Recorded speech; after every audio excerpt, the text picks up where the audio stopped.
underestimate the wind conditions. Robbie can say, as he did in his remarks just a moment ago, that the wind looks good. But the first thing he said when he left his trailer, his very first statement was, given the wind, this will be my most difficult jump. And believe me, that is the truth. 15 miles an hour is the threshold, and we are well in excess of 15 miles an hour. Gusts into the mid-20s to even 30 miles an hour.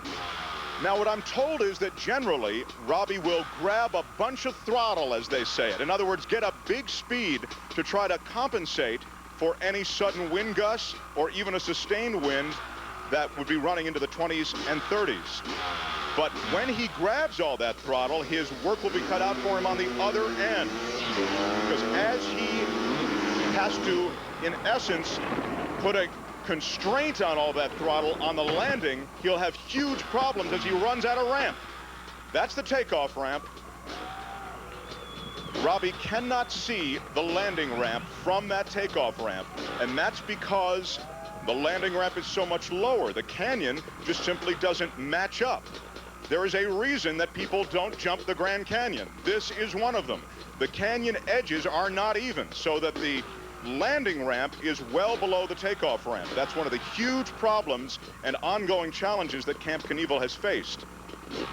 Bill Rundle, Robbie's lifelong friend and his chief mechanic, reviewing with him everything that could go wrong and everything that could go right about this jump. We told you that from a technical standpoint, the bike is fairly sound. They found too much grease that they burned off of one of the wheels. But at this point, the bike is running well. You may say, well, why does he go back and forth on the takeoff ramp? Why doesn't he just do it? The fact is, he has to get the feel of the bike. There are no speedometers on the bike, for example. Robbie is one of those people who really believes in his instincts and really believes that the best way to do it is to get the feel of the bike, and that's what he's trying to do now.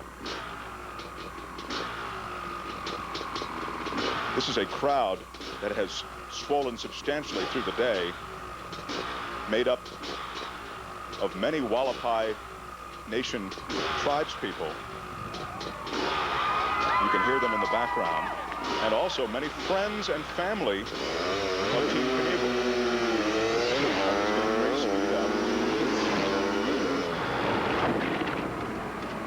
That's again just a practice run. When Robbie actually takes off remains something of a mystery right now. It will be imminent. It's going to be within a couple of moments. But what run he actually decides to try to hit the gap on, right now we can't say with certainty. He'll have to just feel that it's right. The gap is enormous.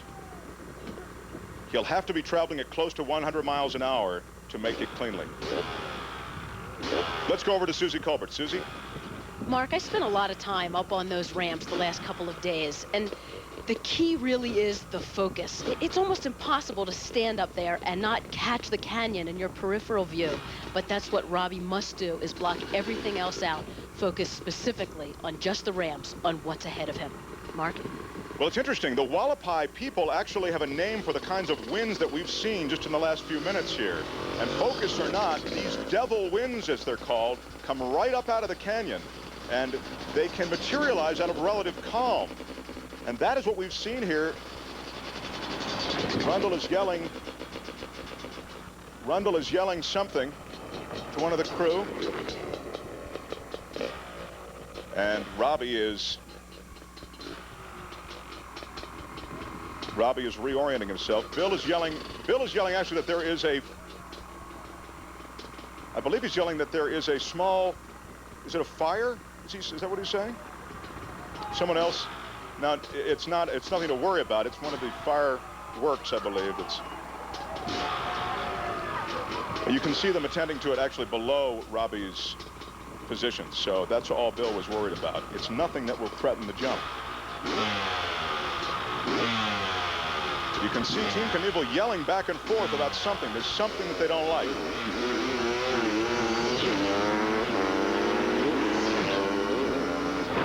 Robbie looks like he has all the determination that he had this morning.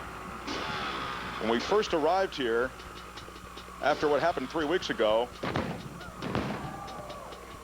I looked at Robbie and I said, are we going this time? And he said, absolutely, no matter what, I'm going. And he has that confidence and that determination as he pulls up to that takeoff ramp one last time.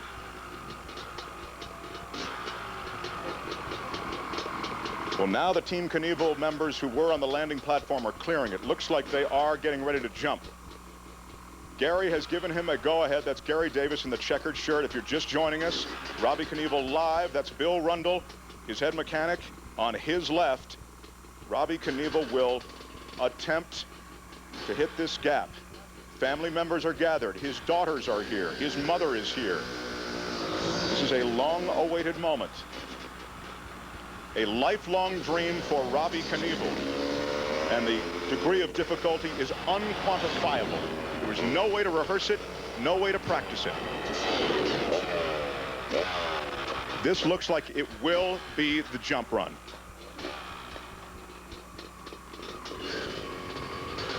The winds continue gusty, but they've slackened just a bit. They still look like they're somewhere in the neighborhood of 20 miles an hour. Remember that landing ramp well below the takeoff ramp. Robbie can't see it from where he is now. He can't see where he's landing. He'll have to orient himself right. He'll have to hit his speed right without a speedometer, I remind you. And they'll have to land perfectly.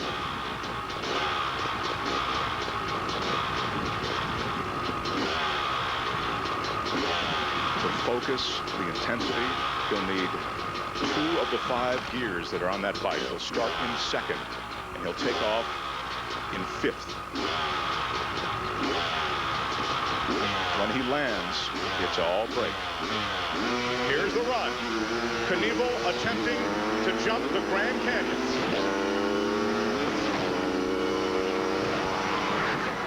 Yes! He's hit the gap. He makes it. He's off the bike. He's made the gap cleanly, but just as feared, he took the tumble when he hit the cactus in the dirt, the minute he got off the ramp. Those are EMTs handling the situation now. They're the first ones on the scene. Is Robbie okay?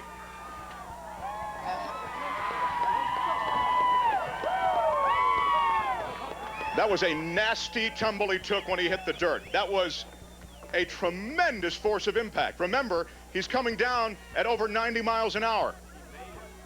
We are waiting to hear and see whether or not Knievel is okay. I've mentioned that there are medevac. There are medevac units standing by. They will put him on that flatboard. That's Gary Davis. Let's go over to Dan with Gary now. Dan? Gary, we think he may have a broken leg. But the helmet came off, which is a very good sign. Yeah, we got the helmet off him. We were having trouble. It was his head kicked crooked, so we couldn't pull it off as smooth as we'd like to. He's okay. He may have broken his leg, but it was a hell of a ride. He was out over, I can't say, 220. Oh, yeah, he's well over his long jump record. He landed farther down the ramp than well, he landed where I said that I didn't want him to land. He landed below that second mark. He told me if he landed out there, he'd get vaulted off the bike, and he did. He rode a hell of a ride. Gary, we're going to go to replay right now. From your memory, as you see it happening, in your mind's eye, he took the ramp perfectly, had great height. Was there any drawback at all to the jump, besides the land? He got cocked in the air. He was a little cocked.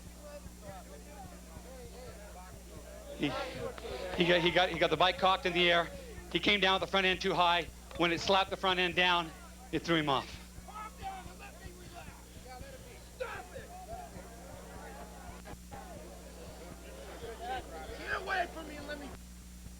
Yeah, he is actually calling for people to leave him alone for a moment. But you can see he hit the takeoff very cleanly, and he hits the landing cleanly, but then he gets oriented forward. That's exactly what Gary's talking about. Right here, the bike gets oriented forward, and of course it's not helped by the fact that he runs out a landing ramp and hits the dirt. But the best news is that Robbie Knievel has survived this incredible jump. There are Robbie and Gary now. Dan? One heck of a jump. Get away from these idiots. Come here, Dan. We're both still alive. Gary Davis here.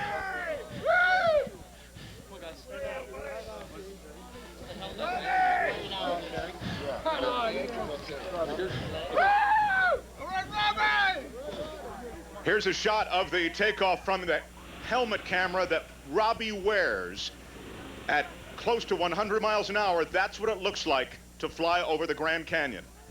And here is the landing way down the landing ramp. So that's why they were talking about perhaps a new record in terms of distance. And then you'll be able to see as he runs into the dirt and heads head over heels over the bar that we lose the camera. But you can imagine the jubilance. Everyone's rushing up to Robbie because, frankly, we didn't know that he would live through this. Here is Robbie's jump again, and this jump the Grand Canyon. These are his daughters looking on. Take a look. Yes! He's hit the gap. He makes it. He's off the bike. He's made the gap cleanly, but just as feared. I was saying, just as feared, he ran out of landing ramp, and he did, but you can see the Knievel daughters running to his side. Everyone is elated, broken leg or not, to see Robbie Knievel achieve a new world record, 228 feet. And as suggested, he had so much speed off of that takeoff ramp, he was actually able to sky himself 228 feet for the new record. Here's another replay. And again, the landing he hits well, but then when he runs out of ramp, he becomes oriented in such a way that there was just no way to stay on the bike. There's his takeoff. Remember, he can't see the landing. Now he sees the landing strip, and he's able to hit it. He hits it well, but way down the strip. And you can see the front wheel begin to give. It is remarkable when you consider the things that could have happened, that he emerges with only a broken leg. Robbie Knievel, a triumphant moment. Gary Davis at his side, and Team Knievel comes over to congratulate him. Among them is our Dan Moriarty. Dan? Look at here. Then you start to go over the handlebars by picking up the dirt. I got Robbie here. Robbie Knievel. Robbie, do me a favor. Here's your camera. Here's your fans. Talk to her, man. Well, I'm a little dinged up. I hung on until I crashed, didn't I? Oh, yeah. What? You rode it to the ground. Hey, Art. God bless. Nice to see You rode you. it to the ground. Robbie, you jumped halfway to Vegas. Hey, Lonnie, how you doing? I might need you in a minute. No, you're looking good. You're looking good. I'm here. I'm walking. White men can jump. That's right. You.